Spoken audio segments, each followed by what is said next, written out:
الحمد لله وكفى وسلام على عباده الذين اصطفى أما بعد فأعوذ بالله من الشيطان الرجيم بسم الله الرحمن الرحيم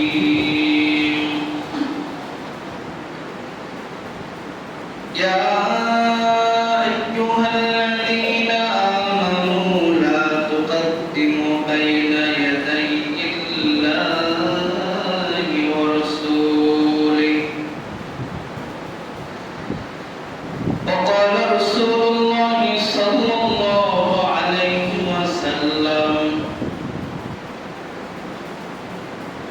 من لم يرحم صغيرنا ولم يوقر كبيرنا فليس منا أو كما قال عليه الصلاة والسلام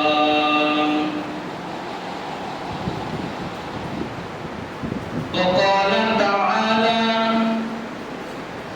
يا أيها الذين آمنوا صلوا عليه وسلموا تسليما شغل دردي اللهم صل على محمد وعلى آل محمد كما صليت على إبراهيم وعلى آل إبراهيم إنك حميد مجيد اللهم بارك على محمد وعلى آل محمد كما باركت على إبراهيم وعلى آل إبراهيم إنك حميد مجيد الحمد لله মহান আল্লাহ রাব্বুল আলামিনের দরবারে শুকরিয়া আদায় করছি যে আল্লাহ সুবহানাহু ওয়া তাআলা আমাদেরকে অত্যন্ত মহব্বত করে ভালোবেসে সাইয়্যিদুল আইয়াম সাইয়্যিদুল মাকান জুমার দিনে পবিত্র জুমাবারে মসজিদে আসার তৌফিক দান করলেন এজন্য সেই মহান রব্বুল আলামিনের দরবারে আমরা সকলে দিল থেকে আবেগজড়িত কণ্ঠ নিয়ে শুকরিয়া আদায় করছি সকলে বলে আলহামদুলিল্লাহ সম্মানিত মুসাল্লিয়ানে কেরাম আল্লাহ রাব্বুল আলামিনের কাছে সাইয়্যিদুল মাকান উত্তম জায়গা হলো মসজিদ যে ব্যাপারে রাসূল করিম সাল্লাল্লাহু আলাইহি ওয়াসাল্লাম হাদিস শরীফের মধ্যে বলেছেন আহাব্বুল বিলাদি ইলাল্লাহি মাসাজিদুহা ওয়া আবগাদুল বিলাদি ইলাল্লাহি আসওয়াকুহা যে পৃথিবীর মধ্যে আল্লাহ তাআলার কাছে প্রিয় জায়গা হলো মসজিদ এবং আল্লাহ তাআলার কাছে অপছন্দনীয় জায়গা হচ্ছে বাজার এবং দোকান বাসা এর কিছু কারণও আছে কারণ হচ্ছে মসজিদ হচ্ছে সবথেকে উত্তম জায়গা প্রিয় জায়গা এই মসজিদে আসার কারণে মানুষ তাকওয়াবান হওয়ার পন্থা খুঁজে পায় যত বড়ই পাপিষ্ঠ হোক না কেন মসজিদে আসলে ওই ব্যক্তি আল্লাহ তাআলার নিকটবর্তী হয়ে যায়।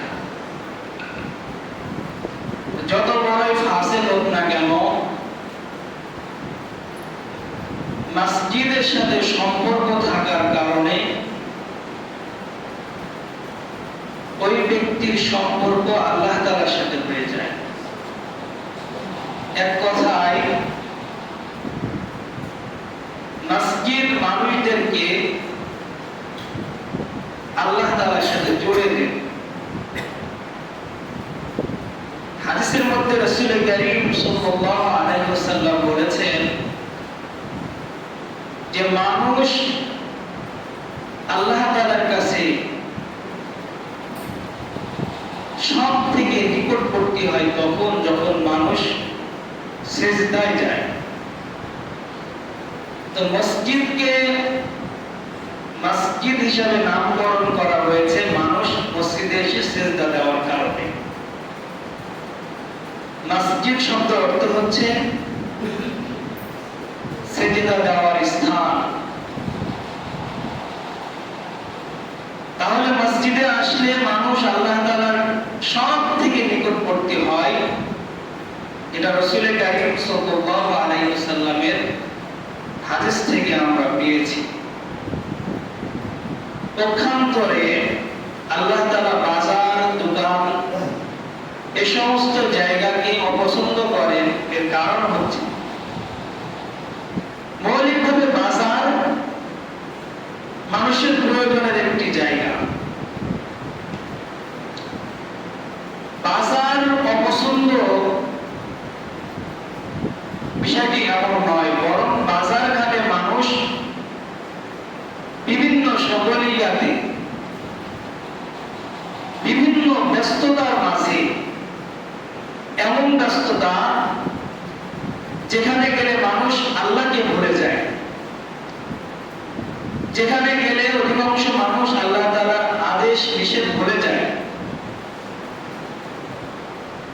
যে দোকান এবং আড্ডায় বসলে মানুষ গীবতে লিপ্ত হয়, সে সমস্ত জায়গা আল্লাহ তাআলার কাছে অপছন্দনীয়।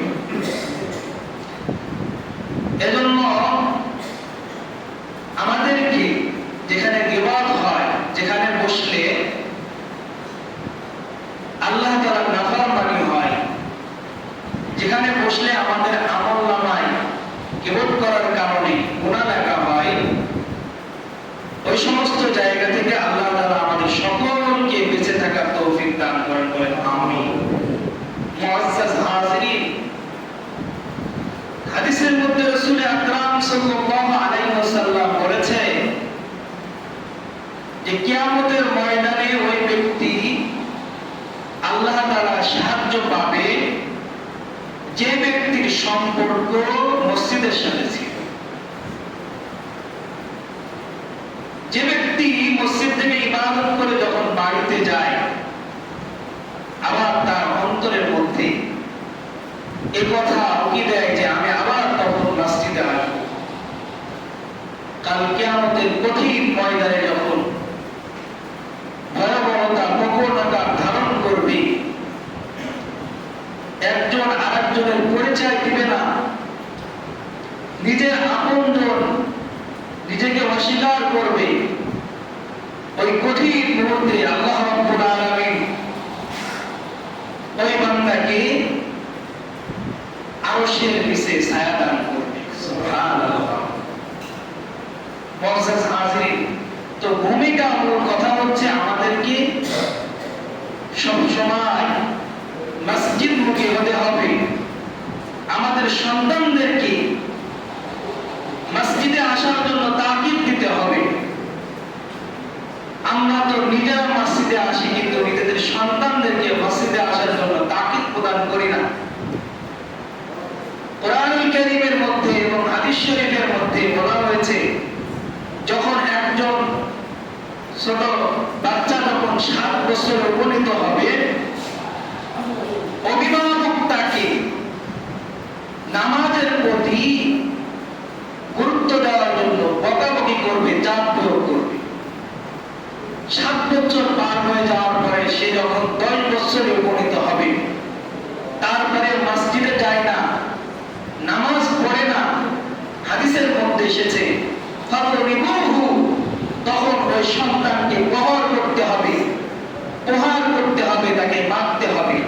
মেরে হলেও তাকে মসজিদে এসে নামাজ আদায় করার জন্য একজন অভিভাবককে গুরুত্ব প্রদান করতে হবে, তাকে জোর তাকিদ দিতে হবে। এটা ইসলামের আদেশ। কিন্তু আমরা কোন পর্যায়ে পৌঁছেছি? সন্তানের বয়স 20 বছর, 22 বছর, 15 বছর, 16 বছর, কিন্তু আমি নিজে নামাজে আসি, আমার সন্তান নামাজে আসে না, সকালে ঘুমায় থাকে। আমি আরো করে থাক, ওকে ডাকার প্রয়োজন নাই, ঘুম থেকে ডাকলে অসুস্থ হয়ে যাবে। বুঝতে হবে আমাদের বিবেক কোথায় পৌঁছেছে।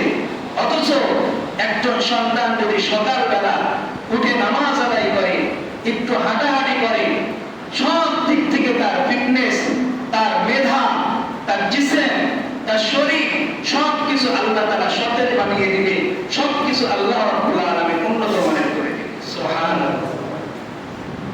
অথচ আল্লাহ তাআলার আদেশ, একজন পিতা তার সন্তানকে নামাজের তাকিদ দিবে, ওয়ামুর আহলাকা বিসসালাহ। আল্লাহ রাব্বুল আলামিন বলেন, ওয়ামুর, তুমি আদেশ করো, আহলাকা, তোমার পরিবারকে, বিসসালাহ, নামাজের ব্যাপারে। আল্লাহ রাব্বুল আলামিন বলেন, ইন্নাস সালাতা কানাত আলাল মুমিনিনা কিতাবান মাওকুতা। নিশ্চয় নামাজ প্রত্যেক মানুষের উপরে সময় মতো আদায় করা আল্লাহ তাআলা ফরজ করেছে, লিখে দিয়েছে। সম্মানিত হাজিরিন, আল্লাহ রাব্বুল আলামিন কোরআন কারীমের অন্যত্র জায়গায় বলেন, কু আনফুসুকুম ওয়া আহলিকুম নারা। হে দুনিয়ার মানুষ, তোমরা জাহান্নামের আগুন থেকে নিজেদেরকে বাঁচাও এবং পরিবার পরিজনদেরকে বাঁচাও। শুধুমাত্র নিজে ইবাদত করবেন, পরিবারকে ইবাদতের প্রতি তাকিদ দিবেন না, গুরুত্ব দিবেন না। এজন্য আল্লাহ তাআলার কাছে আপনাকে আমাকে মুআখাযা হতে হবে। আল্লাহ তাআলা আমাকে আপনাকে পাকড়াও। মুআজ্জাজ হাজিরিন, আজকে আমরা কোরআনুল কারীমের 49 নম্বর সূরা হুজরাত থেকে তেলাওয়াত করেছি। অল্প সময়ে এই বিষয়ে কিছু কথা বলবো। আল্লাহ রাব্বুল আলামিন আমাদের সকলকে আমল করার তৌফিক দান করুন। প্রিয় হাজিরিন, মুসল্লিয়ানে কেরাম, সূরার নাম হচ্ছে সূরাতুল হুজরাত। সূরাতুল হুজরাত এটা হুজরার বহুবচন। লুগাতের মধ্যে এসেছে, লিসানুল আরব বা অন্যান্য লুগাতের মধ্যে এটার অর্থ এসেছে হুজরাত বলা হয়, বা হুজরা বলা হয় এমন ঘরকে যে ঘরের মধ্যে একটি দরজা, একটি জানালা থাকে। ছোট ছোট কামরাকে হুজরা বলে। আর বাইতুন বলা হয় বাড়ির ভিতরে যে 3-4টা রুম থাকে, তাকে বলা হয় বাইতুন। আর হুজরা বলা হয় ছোট্ট ছোট্ট কামরাকে, ঘরকে। আল্লাহ তাআলা এই নামে কেন এই সূরা নাযিল করলেন, কেন নামকরণ করলেন, এটা পরে বলছি।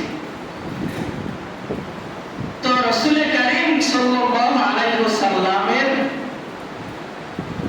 এমন ছোট ছোট রুম ছিল, হুজরা ছিল, যে রুমের মধ্যে রাসূল কারীম সাল্লাল্লাহু আলাইহি ওয়াসাল্লাম থাকতেন।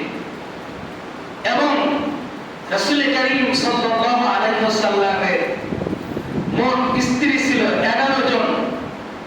তিনার জীবদ্দশায় 2 জন স্ত্রী দুনিয়া থেকে ইন্তেকাল করেন, বাকি রইল 9 জন। এই 9 জন স্ত্রীর ছোট ছোট 9টি হুজরা ছিল, কামরা ছিল। রাসূল কারীম সাল্লাল্লাহু আলাইহি ওয়াসাল্লামের হুজরা ছিল ছোট্ট, যে রুমের মধ্যে রাসূল আকরাম সাল্লাল্লাহু আলাইহি ওয়াসাল্লাম তার জীবনকে অতিবাহিত করেছে। এই সূরাকে কেন হুজরাত নামে নামকরণ করলো? এই সূরার মধ্যে এমন একটি ঘটনা আছে, বা এই সূরা যে সময় রাসূল আকরাম সাল্লাল্লাহু আলাইহি ওয়াসাল্লাম এই হুজরার মধ্যে ছিলেন, এই কামরার মধ্যে ছিলেন, নাযিল হওয়ার প্রেক্ষাপট কি?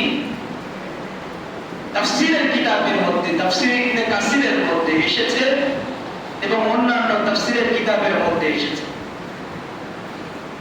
রাসূল আকরাম সাল্লাল্লাহু আলাইহি ওয়াসাল্লাম একদিন হুজরার মধ্যে বসে আছে। বনু তামিম গোত্রের কিছু মানুষ রাসূল করিম সাল্লাল্লাহু আলাইহি ওয়াসাল্লামের কাছে আগমন করলেন। আগমন করে রাসূল করিম সাল্লাল্লাহু আলাইহি ওয়াসাল্লামের সম্মুখে তারা উপস্থিত হয়ে নবীজির কাছে জানালেন যে ইয়া রাসূলুল্লাহ, আমরা বনু তামিম গোত্র থেকে এসেছি, আমাদের মধ্যে একজন নেতা নির্ধারণ করবেন। তখন রাসূল করিম সাল্লাল্লাহু আলাইহি ওয়াসাল্লাম উত্তর দিবেন, তার পূর্বে আবু বকর এবং ওমর রাদিয়াল্লাহু তাআলা আনহুমা তাদের মাঝে বিতর্ক শুরু হলো যে বনু তামিম গোত্রের কাকে সরদার নিযুক্ত করা যায়, কাকে নেতা বানানো যায়। হযরত আবু বকর বললেন, বনু তামিম গোত্রের কাকা ইবনে মাহবাদ নামে যে ব্যক্তি আছে তাকে নেতা নিযুক্ত করা যেতে পারে, তাকে বানাতে। পক্ষান্তরে হযরত ওমর বলেন, না, তাকে না বানিয়ে অমুককে বানাতে হবে। এই নিয়ে তাদের মাঝে কিছু কথা কাটাকাটি হয়ে যায় এবং তাদের কণ্ঠটা রাসূল করিম সাল্লাল্লাহু আলাইহি ওয়াসাল্লামের সম্মুখে উচ্চকিত হয়ে যায়, উঁচু হয়ে যায়। তখন আল্লাহ রাব্বুল আলামিন কোরআনুল কারীমের আয়াত নাযিল করলেন, ইয়া আইয়ুহাল্লাযীনা আমানু লা তুকদ্দিমু বাইনা ইয়াদাইল্লাহি ওয়া রাসূলিহি, যে হে আমার ঈমানদার বান্দা-বান্দীরা, তোমরা রাসূল করিম সাল্লাল্লাহু আলাইহি ওয়াসাল্লামের সম্মুখে তোমাদের মত কি, তোমাদের কণ্ঠকে উঁচু করো না। লা তারফাউ আসওয়াতুকুম ফাওকা সাওতিন নবী, তোমাদের কণ্ঠকে রাসূল করিম সাল্লাল্লাহু আলাইহি ওয়াসাল্লামের কণ্ঠের উপরে উঁচু করো না। আল্লাহ রাব্বুল আলামিন এই আয়াত নাযিল করলেন এই প্রেক্ষাপটে। অন্যত্র জায়গায় নাযিল হওয়া প্রেক্ষাপট শানে নজরুল এসেছে। নবী করিম সাল্লাল্লাহু আলাইহি ওয়াসাল্লাম একদিন হুজরার মধ্যে বসে আছেন। এমন এক সময় বেদুইন কিছু মানুষ এসে নবীজিকে ইয়া মুহাম্মদ, ইয়া মুহাম্মদ, হে মুহাম্মদ, বাহিরে এসো, এভাবে সম্বোধন করে ডাকতে লাগলেন। তখন আল্লাহ রাব্বুল আলামিনের কাছে এটি অপছন্দ হলো। তখন আল্লাহ রাব্বুল আলামিন এই সূরা নাযিল করেন। এমন কিছু প্রেক্ষাপটকে সামনে রেখে আল্লাহ রাব্বুল আলামিন এই সূরা নাযিল করেছেন। এই সূরার মধ্যে মুমিন বান্দা-বান্দীদের জন্য অনেক শিক্ষণীয় বিষয় আছে। যেহেতু সময় সংক্ষিপ্ত, আমরা যতটুকু সম্ভব হয় শুরুর দিক থেকে আমরা আজকে আলোচনা শুনবো। সর্বপ্রথম আলোচনা শোনার পূর্বে আমাদেরকে প্রতিজ্ঞাবদ্ধ হতে হবে যে আমরা যেন আমল করতে পারি, আমলের নিয়তে আমরা আলোচনা শুনব। কারণ যে কোনো কাজ যদি আপনার উদ্দেশ্য ঠিক না থাকে, আপনার নিয়ত যদি ভালো না থাকে, তো ওই কাজে আপনি যতই অংশগ্রহণ করেন আপনি সফলকাম হতে পারবেন না। প্রত্যেকটি কাজের শুরুতে আপনাকে নিয়তকে পাকাপোক্ত করতে হবে, নিয়তকে আপনাকে ঠিক করতে হবে। এজন্য রাসূল আকরাম সাল্লাল্লাহু আলাইহি ওয়াসাল্লাম বলেন, ইন্নামাল আমালু বিন্নিয়াত, বুখারী শরীফের মধ্যে এসেছে। নবীজি বলেন, প্রত্যেকটি কাজ নিয়তের উপর নির্ভরযোগ্য। যে ব্যক্তি তার নিয়তকে খালেস করতে পেরেছে, ওই ব্যক্তি ওই কাজে সফলকাম হতে পেরেছে। এজন্য আমরা এখানে বসেছি, যা কিছু শুনবো আমরা নিয়তকে পাকাপোক্ত করবো, আমরা যেন সেই বিষয়গুলো নিয়ে আলোচনা করতে পারি। চাচা, গল্প করা যাবে না, আলোচনার মাঝে গল্প করলে আলোচনা করে না চলবে। তো প্রিয় হাজিরিন,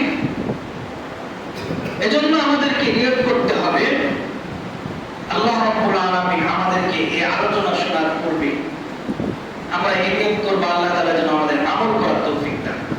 সর্বপ্রথম আয়াত আল্লাহ রাব্বুল আলামিন বলেন, হে আমার প্রিয়রা বান্দা বান্দীরা, লা তুকাদ্দিমু বাইনা ইয়াদাইল্লাহি ওয়া রাসূলি, তোমরা তোমাদের নবী মোদের উপরে তোমাদের ভোটকে দাঁড় করিও না। লা তারফাউ আসওয়াতুকুম ফাওকা সাওতিন নবী, নবীজির কণ্ঠের উপরে তোমাদের কণ্ঠকে উঁচু করো না। আল্লাহ রাব্বুল আলামিন এই আয়াত নাযিল করেছে। পৃথিবীর মধ্যে মানুষ আজকে যে মহামারীতে নিমজ্জিত, সেটি হচ্ছে মানুষের চরিত্র। এর অবক্ষয় এমন অবনতি হয়েছে, একজন মানুষ তার সিনিয়র ব্যক্তিকে সম্মান করে না। বর্তমান সময়ে এমন পরিস্থিতি দাঁড়িয়েছে যে আমার থেকে একজন ব্যক্তি বয়সে বড়, এলেমে বড়, জ্ঞানে বিদ্যায় বড়, কিন্তু আমার মধ্যে এমন এক মহামারী তৈরি হয়েছে, আমি ওই সিনিয়র ব্যক্তিকে সম্মান করতে পারি না। অথচ রাসূল কারীম সাল্লাল্লাহু আলাইহি ওয়াসাল্লাম হাদিসের মধ্যে স্পষ্ট আকারে বলেছেন, মান লাম ইয়ারহাম সাগীরানা ওয়া লাম ইয়াকির কাবীরানা ফালাইসা মিন্না, যে ব্যক্তি সিনিয়রদেরকে সম্মান করলো না, বড়দেরকে সম্মান করলো না, ওই ব্যক্তি আমার উম্মত নয়। এবং যে ব্যক্তি ছোটদেরকে স্নেহ করলো না, ভালোবাসলো না, ওই ব্যক্তিও আমার উম্মত। তো যেখানে আমি আপনি ইবাদত করছি, অনেক প্রচুর ইবাদত করছি, কিন্তু কিছু কিছু এমন আমল আছে যে আমলগুলোর কারণে আমরা নবীজির উম্মতি হতে পারছি না, নবীর উম্মত হতে পারছি না। যদি নবীর উম্মত না হতে পারি, তাহলে এই ইবাদত তো আমার কোনো কাজে আসবে না। এজন্য রাসূল কারীম সাল্লাল্লাহু আলাইহি ওয়াসাল্লাম বলেছে, যে ব্যক্তি বড়দেরকে সম্মান করে না, ওই ব্যক্তি আমার উম্মত নয়। যে ব্যক্তি ছোটদেরকে স্নেহ করে না, ওই ব্যক্তিও আমার উম্মত। মান লাম ইয়ারহাম সাগীরানা ওয়া লাম ইয়াকির কাবীরানা ফালাইসা মিন্না। হাদিসের মধ্যে রাসূল আকরাম সাল্লাল্লাহু আলাইহি ওয়াসাল্লাম আরো বলেছেন, ইউজান আলাল মিজান, কিয়ামতের ময়দানে আল্লাহ রাব্বুল আলামিন মানুষের আমলগুলোকে ওজন করবে, ওজন পরিমাপ করবে। فأما من ثقلت موازينه فهو في عيشة راضية, যে ব্যক্তির আমল ভালো হয়ে যাবে, আমলের পাল্লা ভারী হয়ে যাবে, ওই ব্যক্তির ঠিকানা হয়ে যাবে উত্তম জায়গায়, ঈশাতুর রাদিয়া, আরামদায়ক জায়গায় তার ঠিকানা হয়ে যাবে। ওয়া আম্মা মান খাফফাত মাওয়াজিনুহু ফাউম্মুহু হাওিয়া, যে ব্যক্তির আমলের পাল্লা হালকা হয়ে যাবে, তার ঠিকানা হয়ে যাবে হাওিয়া, একটি জাহান্নামের নাম। ওয়া মা আদরাকা মা হিয়া, আল্লাহ তাআলা বলেন, তোমরা কি জানো সেই হাওিয়া, সেই স্থানটি কি, তার পরিচয় জানো? আল্লাহ তাআলা নিজেই উত্তর দেন, নারুল হামিয়া, উত্তপ্ত গরম জায়গা, আগুনের জায়গা। এজন্য আল্লাহ রাব্বুল আলামিন কিয়ামতের ময়দানে আমাদের আমলগুলোকে পরিমাপ করবে, ওজন করবে, কার আমল কত শক্তিশালী হয়, কার আমল কত মজবুত হয়। আমিও আমল করছি, আপনিও আমল করছেন, মজবুত কিভাবে হবে, কেমনে মজবুত হবে? আপনিও করছেন, আমিও করছি, কিন্তু আপনার আমলের মধ্যে ইখলাস বেশি, আপনার আমলের মধ্যে গুরুত্ব বেশি, আমার আমলের মধ্যে গুরুত্ব কম। বোঝা যাচ্ছে কিয়ামতের ময়দানে আপনার আমলটি শক্তিশালী হবে, আপনার আমলের পাল্লা বেশি ভারী হবে। আমার আপনার যাদের আমলের মধ্যে ওজন হালকা, যাদের আমলের মধ্যে ইখলাস নাই, যাদের আমলের মধ্যে গুরুত্ব নাই, যাদের আমলের মধ্যে খুশু নাই, ওই সমস্ত বান্দাগুলোর আমলের ওজনগুলো পাতলা হয়ে যাবে, হালকা হয়ে যাবে। এজন্য রাসূল কারীম সাল্লাল্লাহু আলাইহি ওয়াসাল্লাম হাদিস শরীফের মধ্যে বলেছেন, মানুষের আমলগুলো কিয়ামতের ময়দানে পরিমাপ করা হবে, ওজন করা হবে। আর ওই কিয়ামতের ময়দানে ওই আমল সবথেকে বেশি ভারী হবে যে আমল মানুষের সাথে উত্তম আচরণ করা হয়েছে, মানুষের সাথে সুন্দর ব্যবহার করা হয়েছে, উত্তম আখলাক। এই আমলটি কিয়ামতের ময়দানে মিজানের পাল্লায় সবথেকে ভারী হবে। সুবহানাল্লাহ। কিন্তু আজকে আমরা এই আমলের ক্ষেত্রে অনেকে পিছিয়ে। আল্লাহ রাব্বুল আলামিন বলেন, আল্লাযী খালাকাল মাউতা ওয়াল হায়াতা লিয়াবলুয়াকুম আইয়ুকুম আহসানু আমালা ওয়া হুয়াল আজিজুল গফুর।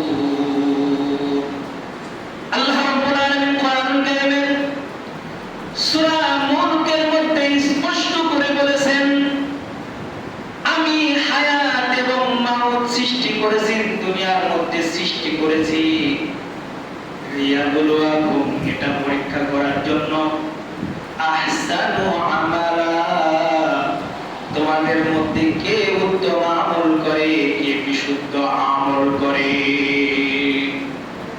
মুফাসসিরিনে কেরাম বলেন, আল্লাহ রাব্বুল আলামিন এখানে বিশুদ্ধ আমলের কথা বলেছেন। আল্লাহ তাআলা কোরআনুল কারীমের এমন অসংখ্য জায়গা আছে যেখানে আল্লাহ তাআলা বলেছেন, ইন্নাল্লাযীনা আমানু ওয়া আমিলুস সালিহাত, যে যারা ঈমান আনার পরে আমলে সালেহ করবে, বিশুদ্ধ আমল করবে, নেক কাজ করবে, কানাত লাহুম জান্নাতুল ফিরদাউসি নুজুলা, আল্লাহ রাব্বুল আলামিন তাদের জন্য জান্নাতুল ফিরদাউস নিযুক্ত করে রেখেছে। এই আয়াতগুলো থেকে স্পষ্ট বোঝা যায় আল্লাহ তাআলা কাছে দামি হচ্ছে অনেক আমল, আল্লাহ তাআলার কাছে বেশি দামি নয়, বরং আল্লাহ তাআলার কাছে গ্রহণযোগ্য হচ্ছে আহসানু আমালা, তোমাদের মধ্যে যে বিশুদ্ধ আমল করবে ওই বিশুদ্ধ আমল আল্লাহ তাআলার কাছে গ্রহণ। এই আয়াতের তাফসীর করতে গিয়ে আল্লামা আবু বকর জাসসাস রাহমাতুল্লাহ আলাইহি তার বিশ্ববিখ্যাত তাফসীরের কিতাব তাফসীরে বায়ানুল কোরআনের মধ্যে উল্লেখ করেছে, আল্লাহ রাব্বুল আলামিনের কাছে আহসানু আমালা, বিশুদ্ধ আমল হওয়ার জন্য দুইটি শর্ত তিনি উল্লেখ করেছে। আল্লাহ তাআলার কাছে বিশুদ্ধ আমল তখন হবে যখন এই দুইটি শর্ত এই আমলের মধ্যে পাওয়া যাবে। খুব ভালোভাবে লক্ষ্য করবেন, আমরা আমল করি, ইবাদত করি, নামাজ পড়ি, রোজা রাখি, দান করি, সদকা করি, যত আমল করি, এই দুইটি বিষয় ওই আমলের মধ্যে পাওয়া শর্ত। যদি এই দুইটি বিষয় ওই আমলের মধ্যে না থাকে তো আপনার ফলাফল দাঁড়াবে জিরো, আপনার ওই আমল দিয়ে আখিরাতে আপনি মুক্তি পাবেন না, আপনার ওই আমল আল্লাহ তাআলার কাছে কোনো কাজে আসবে। দুইটি শর্ত হলো কি তিনি উল্লেখ করেছেন, আইয়াকুনা লিল্লাহ, এক নম্বর শর্ত হচ্ছে ওই আমলের মধ্যে ইখলাস থাকা লাগবে। যে আমল করব, নামাজ পড়ব, নামাজের মধ্যে ইখলাস, অর্থাৎ লিল্লাহি তাআলা, একমাত্র আল্লাহ তাআলার জন্য আদায় করছি, এই নিয়ত থাকা লাগবে, এই উদ্দেশ্য থাকা লাগবে। দান করছেন, ভালো কথা, দান করতে গিয়ে ওই দানের মধ্যে ইখলাস থাকা শর্ত।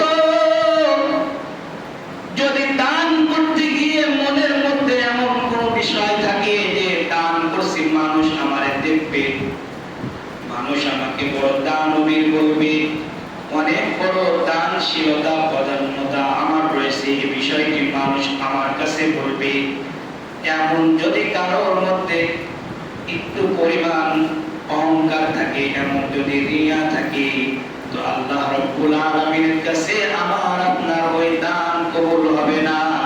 কারণ ওই আমলের মধ্যে আইয়াকুনা লিল্লাহ পাওয়া যায় না, আমলের মধ্যে ইখলাস পাওয়া যায় না, একমাত্র আল্লাহ তাআলার জন্যই করতেছি,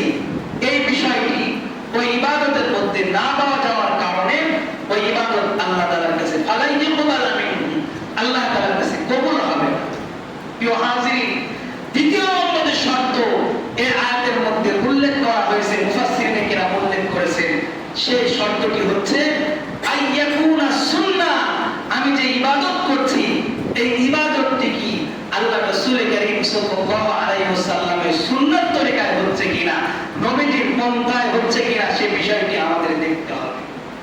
যেমন রাসূল কারীম সাল্লাল্লাহু আলাইহি ওয়াসাল্লাম কোন তরিকায় এই ইবাদত করেছেন, নবীজি কোন তরিকায় দান করেছেন, নবীজি এবং নবীজির সাহাবীরা কোন তরিকায় নামাজ পড়েছেন, এবং সামাজিকতা, মানুষের সাথে সুন্দর আচরণ, সুন্দরভাবে মেশা, তাদের সাথে কথা বলা, কেমন আচরণ নবীজি এবং নবীজির সাহাবীদের মধ্যে ছিল, সেই বিষয়টি আমাদেরকে ফলো করতে হবে। এবং সেভাবে যদি আমাদের জিন্দেগি পরিচালনা করতে পারি, এই ইবাদতের মধ্যে যদি এই দুইটি শর্ত আল্লাহ তাআলা আমাদের পেয়ে যায়, তাহলে ওই ইবাদত আল্লাহ তাআলার কাছে গ্রহণযোগ্য হবে, গ্রহণযোগ্য হবে। তো হাজিরিন, তাহলে সূরা হুজরাতের যে প্রথম নম্বর আয়াত আমরা পড়লাম, যেখানে আল্লাহ রাব্বুল আলামিন বলেছেন তোমাদের আওয়াজকে নবীজির আওয়াজের উপরে উঁচু করো না। সমস্ত মুফাসসিরিনে কেরাম একমত, যদিও রাসূল আকরাম সাল্লাল্লাহু আলাইহি ওয়াসাল্লামের সাথে এই আয়াত খাস, তারপরেও সমাজের মধ্যে যারা মুরব্বি আছে, যারা শিক্ষক আছে, যারা আপনার থেকে সিনিয়র, তাদের আওয়াজের উপরে কোন মুখকে আপনার উঁচু করা বৈধ নাই। কোন মুখকে যদি আপনি উঁচু করেন, আপনার আওয়াজকে যদি বন্ধ করেন, আনতাহবাতা আমালুকুম, আল্লাহ তাআলা বলেছেন তোমাদের আমলগুলো বরবাদ হয়ে যাবে, তোমরা টেরও পাবে না, টেরও পাবে না। কিন্তু আমরা দেখি সমাজের মধ্যে আমাদের যদি সিনিয়র, তার মুখের উপরে আমরা কথা লাগাই। নবীজি বলেন আল্লামানি রাব্বি ফাআহসানা তা'লিমি, আমার রব আমাকে যে আমল শিখিয়েছেন, যেটি আমাকে শিখিয়েছেন, সব থেকে উত্তম জিনিস শিখিয়েছেন। আল্লামানি, আমার রব আমাকে যে আদব শিখিয়েছে, সেই আদব হচ্ছে সব থেকে উত্তম আদব। রাসূল আকরাম সাল্লাল্লাহু আলাইহি ওয়াসাল্লামের যে সুন্দর চরিত্র আমাদের জন্য অনুসরণীয়, অনুকরণীয়। আল্লাহ রাব্বুল আলামিন বলেন লাকাদ কানা লাকুম ফি রাসূলিল্লাহি উসওয়াতুন হাসানা, আমি তোমাদের জন্য দুনিয়ার মধ্যে আমার হাবিব মুহাম্মদুর রাসূলুল্লাহ সাল্লাল্লাহু আলাইহি ওয়াসাল্লামকে মডেল হিসেবে আমি তোমাদের সম্মুখে রেখে যাচ্ছি।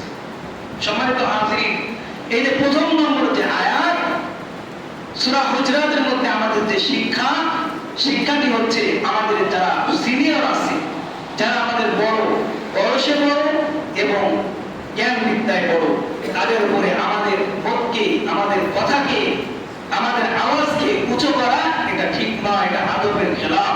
এমনটি করলে আল্লাহ রাব্বুল আলামিন আমাদের আমলকে বরবাদ করে দেবেন। আমি আরেকটি হাদিস পড়ে আজকে আলোচনার ইতিহাস শেষ করব, আগামী জুমায় পরবর্তী তাফসীরটুকু করার চেষ্টা করব। তো বিষয়টি হচ্ছে সাহাবায়ে কেরাম কিভাবে নবীজিকে সম্মান করেছেন। বুখারী শরীফের মধ্যে হাদিস এসেছে, কিতাবুল ইলমের অধ্যায়, যে রাসূল কারীম সাল্লাল্লাহু আলাইহি ওয়াসাল্লাম একদিন সাহাবীদেরকে নিয়ে বসে আছেন। নবীজি সাহাবীদেরকে প্রশ্ন করলেন, ও আমার সাহাবীরা, তোমরা বলো তো দুনিয়ার মধ্যে কি এমন গাছ আছে, এমন একটি গাছ আছে যে গাছকে একজন ইমানদারের সাথে মিসাল দেওয়া যায়, একজন ইমানদারের সাথে উদাহরণ দেওয়া যায়। সাহাবায়ে কেরাম সকলে বসে আছে। আব্দুল্লাহ ইবনে ওমর রাদিয়াল্লাহু তাআলা আনহু সন্তান, তিনি একজন জলিলুল কদর সাহাবী। আব্দুল্লাহ ইবনে ওমর তিনি বলতেছেন মনে মনে, উনি হাদিসটি বর্ণনা করেছেন, তিনি বলতেছেন এই উত্তর আমি জানি, তারপরেও যে আমার থেকে সিনিয়র ব্যক্তিরা আছে, হযরত আবু বকর আছে, ওমর আছে, অন্যান্য আলী আছে, অন্যান্য সাহাবীরা আছে, তাদের উপরে আমার পণ্ডিত করা উচিত হবে না। নবীজি বলেন, বলে তোমাদের মধ্যে কি কেউ পারবা যে এমন একটি গাছ আছে যে গাছকে ইমানদার ব্যক্তির সাথে উদাহরণ দেওয়া যায়? তখন নবীজি নিজে উত্তর দিলেন, সেই গাছটি হলো খেজুর গাছ। খেজুর গাছ এমন একটি গাছ, এই মরুভূমি অঞ্চলে সেখান থেকে মানুষ ফলের উপকার হাসিল করে, সেখান থেকে মানুষ ছায়া নেয়, সেখান থেকে রস হয়, রস খায় মানুষ, গুড় তৈরি করে, বিভিন্ন প্রকার সেখান থেকে উপকার তারা হাসিল করে। এখন ইমানদার বান্দার থেকেও মানুষ বিভিন্ন গাছটি হলো খেজুর গাছ। হযরত আব্দুল্লাহ ইবনে ওমর বলে, এই উত্তর আমি নিশ্চিত আমি দিতে পারতাম, তারপরেও বড়দের থেকে আমার নিজে তাদের উপরে আমাদের বোধকে বাড়িয়ে যদি আমার পণ্ডিতি হয়ে যায়, বিষয়টি বিয়াদবির মতো দেখা যায়, এই বোধটি আমার কাছে ভালো লাগেনি, যার কারণে আমি উত্তর দিই। দেখেন, আমরা সমাজের মধ্যে যখন কোনো জায়গায় বসি বা কোনো বিষয় বড়রা রয়েছে মতামত দিবে, কোনো কথা বলবে, তার আগে আমরা যারা জুনিয়র আছি তাদের উপরে কথা বলা, এটাও কেন যেন শানের খেলাফ, এটা উচিত নয়।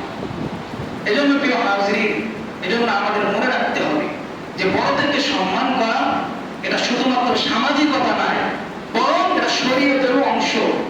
শরীয়তের অংশ। আপনার সন্তানকে যদি আপনি ছোট্ট থেকে শিক্ষা না দিতে পারেন তো ভালো হবে না। আমাদের এখানে মাদ্রাসা আছে প্রায় 300-র কাছাকাছি ছাত্র। আমরা ছাত্র জামানায় কবি মাদ্রাসায় পড়েছি, অন্যান্য প্রতিষ্ঠানেও পড়েছি, কিন্তু আমরা যে আদবটুকু শিখেছি ওই মাদ্রাসা থেকে। কেমন মাদ্রাসায় যাওয়ার পরে দেখেছি, একটু স্কুল থেকে গিয়েছি, স্কুলে আলহামদুলিল্লাহ আদব আছে, আমি সেটা বলছি না, কিন্তু আমি মাদ্রাসার বিষয়টা উল্লেখ করছি। স্কুল থেকে যখন গিয়েছি, গ্রাম থেকে গিয়েছি, দেখেছি একজন ছাত্র উস্তাদকে কিভাবে সম্মান করছে। উস্তাদের জুতা উল্টা পাল্টা হয়ে পড়ে আছে, একজন ছাত্র সুন্দর করে গুছাই দিয়েছে। আমিও দেখছি একজন উস্তাদ যাচ্ছে, ছাত্র আসতেছে সাইকেল চড়ে, উস্তাদ যাচ্ছে গাড়িতে চড়ে, ছাত্র আসতেছে সাইকেল চড়ে। সঙ্গে সঙ্গে রাস্তার মধ্যে আমরা দেখেছি যে ওই ছাত্র সাইকেল থেকে নেমে গেছে। এমন তেমন আছে যে আদবগুলো আমরা শিখেছি। উস্তাদ ধমক দিয়েছে, কথা বলার সাহস পায় নাই। পিতা মাতাকে শাসনের ক্ষেত্রে যতটুকু ভয় না করেছি তার থেকে বেশি ভয় করেছি উস্তাদকে আমরা করেছি। কিন্তু আমার এই মাদ্রাসায় আমি কোনোদিন ছাত্রদেরকে শিখাইনি, অন্য শিক্ষক শিখাতে পারে, আমি শিখাইনি যে উস্তাদকে দেখলে তুমি সাইকেল থেকে নেমে যাবা, গাড়ি থেকে দাঁড়িয়ে যাবা, উস্তাদের জুতা ঠিক করবা, বা আমরা কোনোদিন তাদেরকে এভাবে বলিনি। কিন্তু অটোমেটিকলি আল্লাহ তাআলা, আমি যে আমার উস্তাদদেরকে এভাবে সেবা করেছি, সম্মান করেছি, আল্লাহ তাআলা আমার ছাত্রগুলোকেও সেভাবে আল্লাহ তাআলা তৈরি করে দিয়েছে। এজন্য আপনি যেমন হবেন, আপনার আমল আপনি বড়দেরকে যেমন সম্মান করবেন, ঠিক আপনাকেও সেভাবে আপনার যারা অধীনস্থ আছে তারা সম্মান করবে। একটা গল্প মনে পড়ে, দুইজন সন্তান তার পিতাকে, অসুস্থ পিতাকে বাড়িতে থাকলে অনেক ঝামেলা, গ্যাস বন্ধ, বাথরুম করে, পেশাব করে, পায়খানা করে, এজন্য তার পিতাকে অনেক দূরে ফেলে দিয়ে আসবে। যে মুরব্বী কাশাকাশি করে, বাড়িতে ঝামেলা করে, এই সন্তানকে সে অনেক বহু দূরে তার দুইজন সন্তান ফেলে রেখে আসবে। সন্তানকে নিয়ে যাচ্ছে পূজা করে, আঞ্জা করে ধরে নিয়ে যাচ্ছে। পিতা বলে, বাবা এখানে আমার এলা, কারণ কি জানো, আমি যখন আমার পিতারে সেবা না করে তোমাদের মতো ফেলে রেখে এসেছিলাম, ঠিক এই জায়গায় এসে আমি তাকে ফেলে রেখে গিয়েছিলাম, আমাকে এর বেশি তোমরা দিয়ে দিও। কি বুঝলেন গল্পের মধ্যে এটাই বোঝা গেল যে আপনি আপনার পিতা মাতার সাথে, আপনার মুরব্বীদের সাথে, অন্যান্যদের সাথে যেমন আচরণ করবেন, ঠিক আল্লাহ তাআলা আপনার অধীনস্থ, আপনার জুনিয়র যারা আছে তারাও আপনার সাথে কেমন আচরণ করবে আল্লাহ তাআলা নির্ধারণ করবেন। এজন্য খবরদার, আমরা যারা ছোট আছি তারা আমরা বড়দেরকে সম্মান করব, আমরা যারা বড় আছি আমরা তারা ছোটদেরকে স্নেহ করব। আল্লাহ রাব্বুল আলামিন এর ওসিলায় কিয়ামতের ময়দানে যে সুন্দর আখলাক চরিত্র, উত্তম ব্যবহার, উত্তম চলাফেরা করার কারণে মিজানের পাল্লায় যে ওজন দেওয়া হবে, আমাদের আমলকে আল্লাহ তাআলা আরো বৃদ্ধি করে দেবে, সব থেকে ভারী করে। সুবহানাল্লাহ। কারণ নবীজি বলেছে কিয়ামতের ময়দানে ওই আমল সব থেকে ওজন বলা হবে যে আমলের মধ্যে, বা ওই যে আমলটি দুনিয়ার মধ্যে মানুষের সাথে সুন্দর আচরণ ছিল, সুন্দর ব্যবহার ছিল, সুন্দর চলাফেরা ছিল, ওই ব্যক্তির আমলকে সব থেকে আল্লাহ তাআলা ভারী করবে, শক্তিশালী করবে, ওজন বলা হবে। আল্লাহ রাব্বুল আলামিন আমাদের সকলকে সুন্দরভাবে আমল করার তৌফিক দান করেন, আমিন। আরেকটি বিষয় আমি বলি, আউট টপিক এটা, যে মাদ্রাসায় গরিব ছাত্ররা পড়ে, এখান থেকে সাইকেল চুরি করে কিছু মানুষ। আমাদের মাদ্রাসা থেকে 2টি সাইকেল চুরি হয়েছে, কিন্তু ওই চোর বুঝতে পারেনি মাদ্রাসার সম্মুখে আমাদের সিসি ক্যামেরা ফিট করা আছে।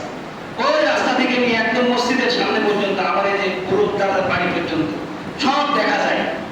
কেউ সাইকেল চুরি করবে বা কি উল্টা পাল্টা করলে এটা দেখা যায়। এজন্য আমরা দেখেছি গরিব ছাত্র, 2জন ছাত্র তার সাইকেল কালকে থেকে হারিয়ে গেছে। আমি আমার আম্মু অসুস্থ ছিল, আসতে পারিনি, একটু আগে সিসি ক্যামেরা চেক করে আমরা চোরকে আমরা শনাক্ত করছি। এজন্য খেয়াল করবেন, যারা অপরিচিত লোক এলাকার মধ্যে একটু ঘোরাফেরা করবে, এদেরকে একটু সাবধানে আমরা চলাফেরা করব। আমরা মাদ্রাসার ছাত্র যারা আছে তারা তালিবে ইলম, জামানার দুনিয়ার মধ্যে তারা উত্তম, তাদেরকে সম্মান করার আসসালামু আলাইকুম। যারা 4 রাকাত সুন্নাত নামাজ আদায় করেননি কবুল জমা 4 রাকাত সুন্নাত